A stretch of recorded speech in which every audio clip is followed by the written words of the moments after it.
Funk 49, a really cool track. It's not too hard, guys, but if you're new to 16th notes and funk style strumming, then it's going to have some awesome new stuff in here for you. I cover a lot of things on this channel beyond full song tutorials. Improv, technique, theory that you need to know, and everything from blues to shred is covered. So be sure to hit subscribe and that notification bell. Also, I'm excited because I'm producing my first set of online courses, and it's a series of courses designed at developing technique. The first one is all about alternate picking and is completely free for everyone on my mailing list. So if you haven't done so yet, hit the link to my website below and drop me your email, and I'll be sure to shoot that course over to you the second that it's done. Let's get into Funk 49. The song starts off with this lick.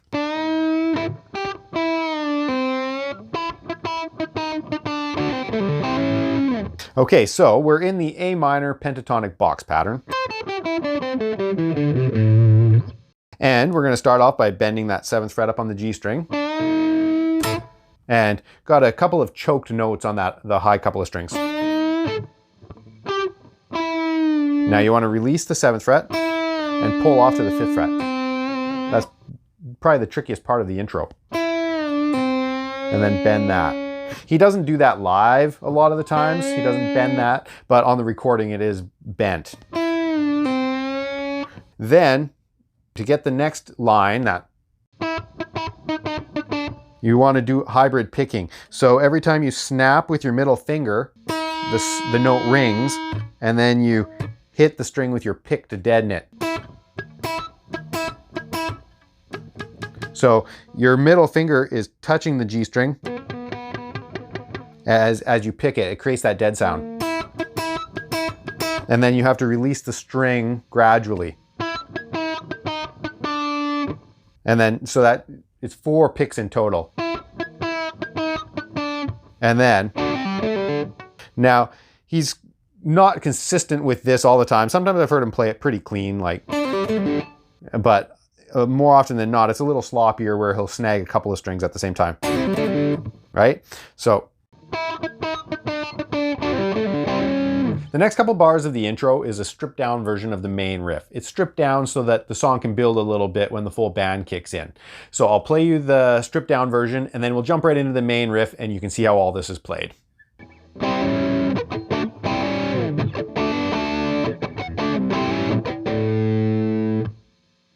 Okay, the main riff is very similar, but goes like this.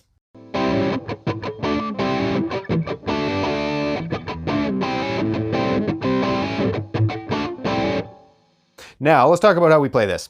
It's based off of a minor to major sort of move. We bar the 5th fret, and we hammer on to the 6th fret with our 2nd finger. And now we want to get into that funk style muting. So I just make sure that those fingers are laying over the strings. And I also will hit the strings to kind of mute them off with my picking hand as well. Okay, and so it's a combination between the left hand and the right hand muting those strings off. And you're not being accurate with what strings are being hit. You don't have to specifically hit strings 2 or 3 or anything like that. Just hit some dead strings and get that chukka chukka sound happening. Okay, now that's just a bar on the 7th fret that we bounce back from. 1E and a 2E and 3E, 4E and a 1. So we're barring the 7th fret, and then we're hammering onto the 8th fret with our 2nd finger, and the 9th fret with our 3rd finger. Back to the bar on the 7th.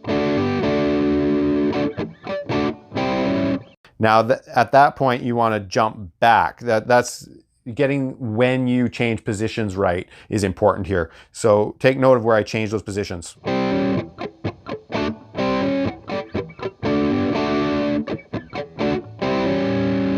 Okay, and that's pretty much it for the main riff.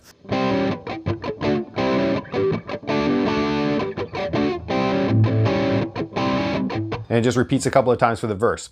And then we get into what you could call the chorus riff. It's kind of a funny song. It doesn't actually have a chorus, but this next riff could function as that. So let's get into that.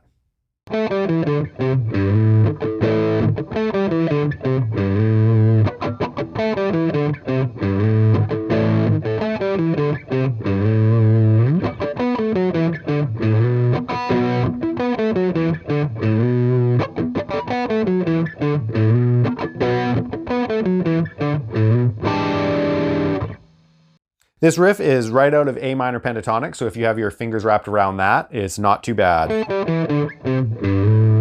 So we're going 7-5, 7-5, 3, 3, slide up to 5. And getting your picking right here is going to be key for this sounding right. And you can put a little palm mute on there. Joe Walsh puts a bit of a palm mute on there a lot of the time.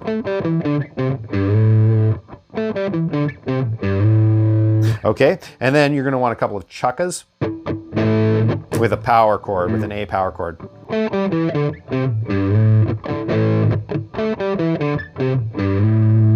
Okay, and then after we play that a little bit, then we just move up a whole step to B minor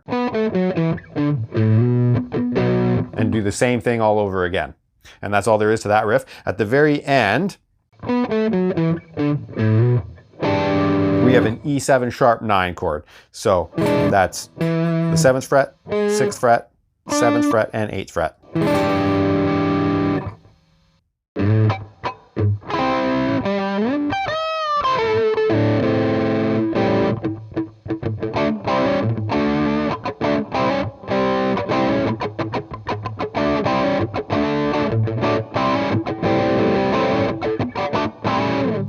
Okay, last section. At about the 2-minute 15-second mark in the song, there's a little interlude section. And I'm going to teach this to you how I've seen Joe Walsh play it. There's different fingering options, different ways of doing it. Do what's comfortable for you, but I've watched some live footage and and this is the way Joe plays it. So he uses his thumb to slide up to the 5th fret, the A on the bottom string. And then he uses 2 up strums, followed by 1 down, and all just... Okay, and then he gets a rake in there. And he's hitting the C on the 5th fret, followed by the G on the 5th fret. So those 2 5th fret notes. And then we're going to have a pre-bend here. We hit the 15th fret, and then we pre-bend that. So you want to have it bent before you actually hit it and release it. And then you hit the 13th and the 14th. And then you do a little... You have to hit that 14th fret again really quick. And then you slide down to the 12th fret and let the A string ring underneath it.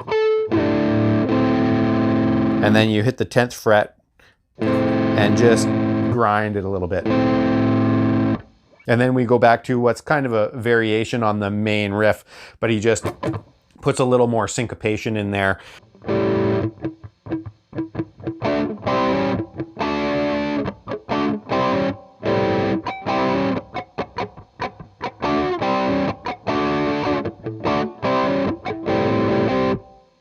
Okay guys, there's all the parts to the song. I hope you enjoyed learning it. Feel free to drop some song suggestions or some questions in the comments below. Don't forget to subscribe, and I'll see you next time.